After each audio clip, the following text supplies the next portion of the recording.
Alain de Botton, Status Anxiety.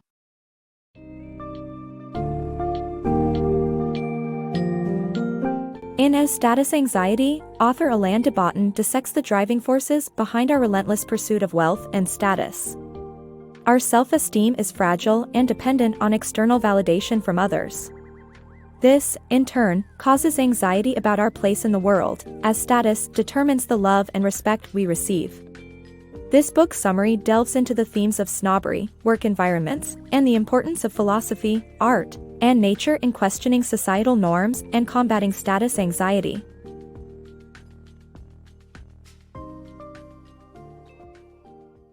The pursuit of status. The desire for money, beyond material possessions, lies in the quest for status and the need for external love. People aim to accumulate more wealth for reasons other than greed, such as the desire for respect and love. Our self-esteem is fragile, dependent on the perceptions of others, making us anxious about our position in society. We seek love from external sources to keep our sense of self-esteem intact, and any action that belittles our status can deflate our fragile balloon of self-esteem. The pursuit of status is crucial in our current society, as it determines our worth and lovability. We're anxious if our status comes under threat. The pitfalls of snobbery. Snobbery is a practice that dictates a person's worth according to their social status. It has a long history that began with Oxford and Cambridge colleges in the 1820s, and it has evolved to become a significant problem in modern society. Snobbery undermines qualities like wisdom, patience, and well-readness, which are essential to human development. Unfortunately, snobbery is reinforced by the media, and it is passed down from generation to generation. Older generations often instill their values in younger generations, including an association between low status and unworthiness. Snobbery is a demeaning practice that should be actively discouraged. The illusion of social comparison. Despite our advancements, modern society grapples with status anxiety due to limitless expectations and a tendency to compare ourselves to others. This phenomenon emerged during the American Revolution, where a shift towards economic achievements began to define status. As our goals expand, so does our potential for humiliation. We rely on reference groups to determine our own success, but these expectations can be too high. William James' theory highlights that our confidence is only damaged by comparisons with those we consider equals. The self-help and success genre only perpetuates these false expectations and unfulfilled longing among us. The Dark Side of Meritocracy. The book explores how Christianity and meritocracy have shaped the perception of social classes and made poverty an object of shame. For centuries, social status in Europe was immutable, and the working classes found solace in their religion. Christians believed that social hierarchy was God's will, and Jesus, the most beloved figure in Christianity, had been a poor carpenter, which made it impossible for the rich to argue that wealth equaled worth. However, around the mid-18th century, meritocracy began to take root, replacing the stories of rich and poor with new anxiety-inducing ones.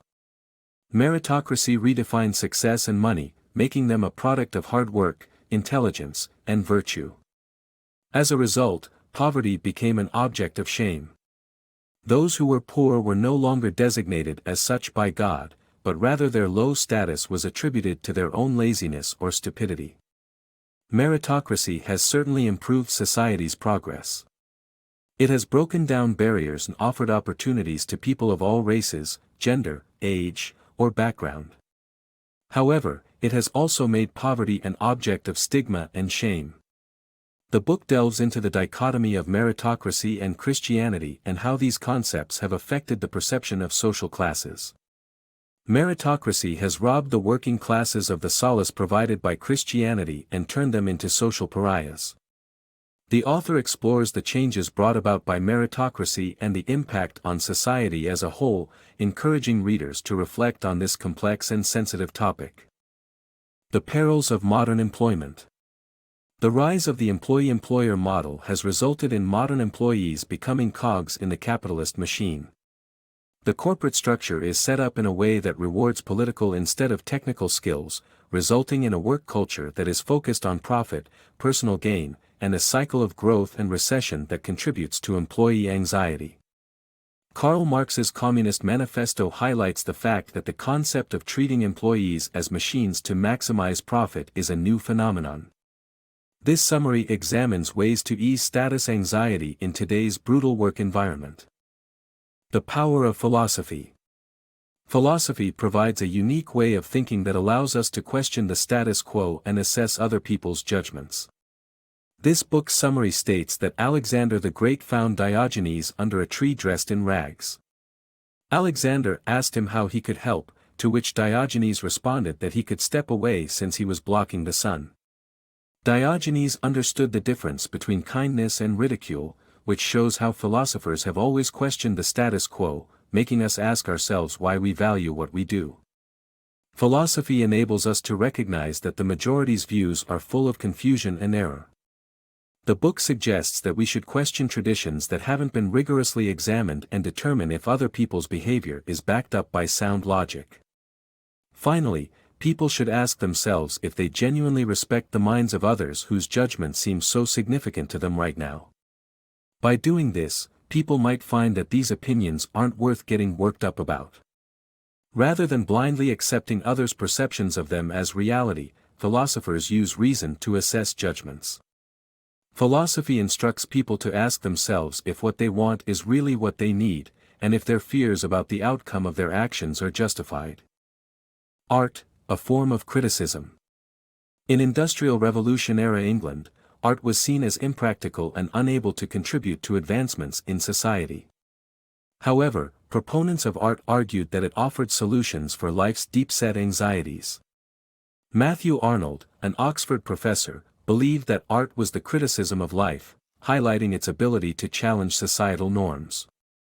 Examples include Jane Austen's Mansfield Park, painting genre scenes like Chardon's Meal for a Convalescent, and the power of comedy in criticizing those in power. These forms of art challenge societal hierarchies and expose flaws in the status system. Art, in essence, presents a form of criticism that can lead to better ways of behaving and thinking. The changing definition of success. Societies throughout history have had vastly different ideas of who deserves respect and status, from the war-loving ideal Spartan to the gentleman of 1750 to 1890 England. The definition of success in modern Western societies, linked to money and power, has its roots in commercialism and colonization. We equate material wealth with happiness, despite evidence to the contrary. The cycle of seeking happiness through materialism continues. The reminder of death. The concept of memento mori, or the reminder of death, helps individuals cast off people's opinions and assess their life's true importance. This reminder can be found in ruins, nature, and churches, where vastness highlights how small humans are in the grand scheme of things. Once we accept our relative insignificance, we can more readily treat others as equals and celebrate what unites us. The significance of Bohemian lifestyle.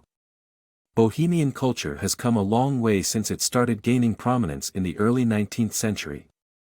The term Bohemian was used to describe people who lived in cheap areas, valued art over business, dressed simply, and sometimes had non-traditional sex lives. They were opposed to the bourgeois and their love for materialism and triviality. Instead, they valued sensitivity and devotion to art and challenged traditional ideas of status. Henry David Thoreau, a famous American philosopher and author, personified the Bohemian ideal by living in a self-built cabin in the woods and focusing on becoming more attuned to nature. To apply the Bohemian attitude to your daily life, surround yourself with people who share your value system and choose not to use a material standard to measure their achievements.